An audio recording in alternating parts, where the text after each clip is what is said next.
Hello friends, आप सभी का फिर से स्वागत है हमारे यूट्यूब चैनल रीडिंग माइंड्स पर। और आज हम डिस्कस करेंगे 18 जुलाई का करंट अफेयर्स। और यदि आपको मेरा वीडियो अच्छा लगे तो प्लीज़ इसे लाइक, शेयर और सब्सक्राइब ज़रूर करिएगा।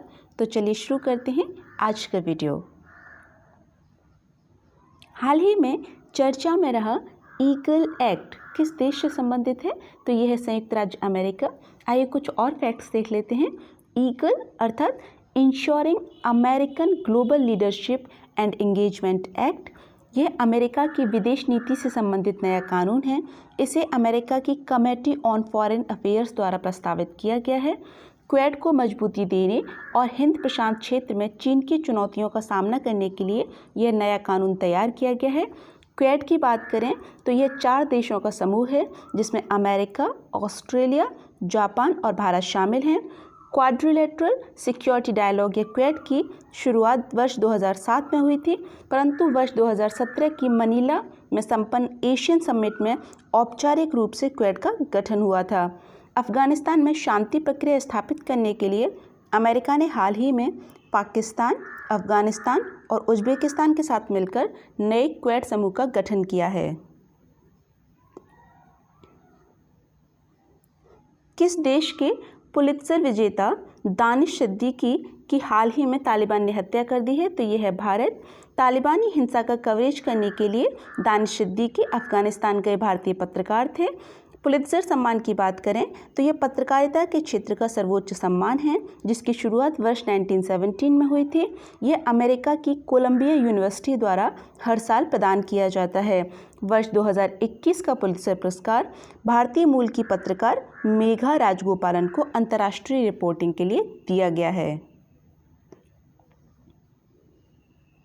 हाल ही में फास्टर योजना भारत में किसके द्वारा शुरू की गई है? तो यह है सुप्रीम कोर्ट। आइए कुछ और फैक्ट्स देख लेते हैं। फास्टर अर्थात fast and secure transmission of electronic records, supreme court द्वारा हाल ही में जारी की गई ये नई योजना है। सुप्रीम कोर्ट द्वारा जारी किए जाने वाले जमानत व अन्य आदेशों को सीधे प्रसारित करने की सुविधा के लिए यह योजना शुरू की गई है। इससे समय की बचत होगी और नागरिकों के अधिकारों की भी रक्षा होगी। Chief justice of India N V. Ramana ने हाल ही में इस योजना की शुरुआत की है। School innovation ambassador training programme किस मंत्रालय द्वारा शुरू किया गया है? तो यह है जनजातीय मंत्रालय। आइए कुछ और फैक्ट्स देख लेते हैं। जनजातीय मंत्रालय, शिक्षा मंत्रालय, सीबीएसई और अखिल भारतीय तकनीकी शिक्षा परिषद का यह संयुक्त प्रोग्राम है। इसमें 50,000 स्कूली शिक्षकों को नवाचार से संबंधित ऑनलाइन ट्रेनिंग दी जाएगी। स्कूली छात्रों में इनोवेशंस की क्षमता और संस्कृति को बढ़ाने के लिए इस योजना की शुरुआत की गई है। आदिवासी स्कूलों में इस योजना के तहत स्कूल स्टूडेंट्स को उनकी इनोवेशन के लिए पेटेंट भी हासिल होगा। एकलव्य मॉडल आवासीय विद्यालय जनजातीय मंत्रालय द्वारा आदिवासी बच्चों के लिए संचालित किए जाने वाली एक अन्य महत्वपूर्ण योजना है। किस भारतीय आईएएस ऑफिसर ने हाल ही में टोक्यो पैरा ओलंपिक के लिए क्वालिफाई किया है? तो वो हैं Suhas LY. Suhas LY Tokyo Para Olympic की बैडमिंटन प्रतियोगिता में भाग लेंगे। वह उत्तर प्रदेश के गौतम बुद्ध नगर के वर्तमान डीएम हैं। टोक्यो पैरा ओलंपिक 24 अगस्त से 5 सितंबर 2021 के मध्य टोक्यो में आयोजित किए जाएंगे। मरियप्पन थंगवेलु पैरा ओलंपिक खेलों में भारतीय ओलंपिक दल के ध्वजावाहक होंगे। हाल ही में किसान सारथी डिजिटल प्लेटफॉर्म किस मंत्रालय ने शुरू किया है? तो यह है कृषि मंत्रालय। आइए कुछ और फैक्ट्स देख लेते हैं। कृषि मंत्रालय द्वारा इलेक्ट्रॉनिक एवं सूचना प्रौद्योगिकी मंत्रालय के सहयोग से यह नया डिजिटल प्लेटफॉर्म लॉन्च किया गया है। इससे किसानों को उनकी लोकल लैंग्वेज में सही समय में सही जानकारी अर्थात right information at right time देने की सुविधा होगी। फसलों से जुड़ी सभी जानकारी किसानों तक सीधे पहुँच सकेगी। इसे भारतीय कृषि अनुसंधान के 93वें स्थापना दिवस पर शुरू किया गया है। भारतीय कृषि अनुसंधान Indian council of agriculture research की बात करें तो इसकी स्थापना 16 जुलाई 1929 को हुई थी। इसका मुख्यालय नई दिल्ली में है। किसानों के लिए सरकार द्वारा लॉन्च किए गए अन्य ऐप हैं किसान रथ ऐप, जिसे लॉकडाउन के दौरान किसानों को उनकी उपज आसानी से बेचने के लिए शुरू किया गया था। आत्मनिर्भर कृषि ऐप, मौसम संबंधी जानकारी व अलर्ट देने की सुविधा के लिए शुरू किया गया था।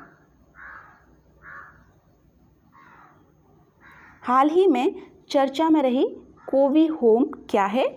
तो यह है कोविड-19 परीक्षण किट। आइए कुछ और फैक्ट्स देख लेते हैं। कोवी होम को IIT हैदराबाद द्वारा विकसित किया गया है। यह घर पर कोरोना का परीक्षण करने की सुविधा प्रदान करती है। यह भारत की पहली रैपिड इलेक्ट्रॉनिक कोविड-19 परीक्षण किट है। यह आर्टिफिशियल इंटेलिजेंसी पर आधारित है। आई कोविड ऐप कोवी होम किट के रिजल्ट देने के लिए लॉन्च किया गया ऐप है। इसी तरह कोवी शेल्फ भी माई लैब द्वारा विकसित की गई कोविड होम टेस्टिंग किट थी। हाल ही में किस राज्य ने सभी जिलों में दहेज निषेध अधिकारी नियुक्त करने की योजना शुरू की है? तो ये है केरल। आइए कुछ और फैक्ट्स देख लेते हैं। दहेज उत्पीड़न के बढ़ते हुए मामलों पर रोक लगाने के लिए केरल ने यह नई योजना शुरू की है। महिला व बाल विकास निदेशकों को मुख्य दहेज निषेध अधिकारी के तौर पर हर जिले में नियुक्त किया जाएगा। केरल के राज्यपाल आरिफ मोहम्मद खान ने हाल ही में दहेज के खिलाफ एक दिन का उपवास रखा था। दहेज को ना कहो अभियान केरल राज्य पुलिस द्वारा दहेज अत्याचार के खिलाफ आरंभ किया गया अभियान है। भारत में दहेज निषेध अधिनियम 1961 के तहत सजा का प्रावधान भी है। हाल ही में चर्चा में रहा उमंग ऐप किस मंत्रालय से संबंधित है? तो यह इलेक्ट्रॉनिक और सूचना प्रौद्योगिकी मंत्रालय। आइए कुछ और फैक्ट्स देख लेते हैं। इलेक्ट्रॉनिक और सूचना प्रौद्योगिकी मंत्रालय द्वारा सभी सरकारी सुविधाओं को ऑनलाइन माध्यम से प्रदान करने के लिए नवंबर 2017 में उमंग ऐप को लॉन्च किया गया था। उमंग अर्थात unified mobile application for new age governance. ये 13 भारतीय भाषाओं में उपलब्ध है। हाल ही में मैप माई इंडिया और सूचना प्रसारण मंत्रालय के मध्य समझौता हुआ है, जिसमें उमंग ऐप पर अब सभी सरकारी सुविधाओं से संबंधित मानचित्र सुविधाएं भी उपलब्ध होंगी। उपभोक्ता इन योजनाओं से संबंधित सभी जानकारी मानचित्रों के माध्यम से रियल टाइम में प्राप्त कर सकेंगे। ई गवर्नेंस को बढ़ावा देने के लिए डिजिटल प्लेटफॉर्म पर सरकार द्वारा लॉन्च अन्य ऐप हैं। मेरा राशन, जिससे PDS केंद्रों की पहचान और जानकारी अब मैप के माध्यम से उपलब्ध होगी। दामिनी ऐप आकाशीय बिजली गिरने की जगह और उनके संभावित जगहों को मानचित्र पर प्रदर्शित करता है। हाल ही में नौसेना में शामिल किए गए MH-60R मल्टी रोल हेलीकॉप्टर को भारत ने किस देश से लिया है? तो यह है अमेरिका। आइए कुछ और फैक्ट्स देख लेते हैं। इन्हें लॉकहीड मार्टिन कॉरपोरेशन USA द्वारा निर्मित किया गया है। ये हर मौसम में काम करने में सक्षम हेलीकॉप्टर हैं। फरवरी 2020 में भारत ने इन हेलीकॉप्टरों को खरीदने की मंजूरी दी थी। भारत द्वारा कुल ऐसे 24 हेलीकॉप्टर अमेरिकी सरकार से विदेशी सैन्य बिक्री के तहत खरीदे जाएंगे। 16 जुलाई को सैन डिएगो के नॉर्थ आइलैंड नेवल स्टेशन पर भारत ने हाल ही में पहले इन 2 हेलीकॉप्टरों की खेप अमेरिका से प्राप्त की है।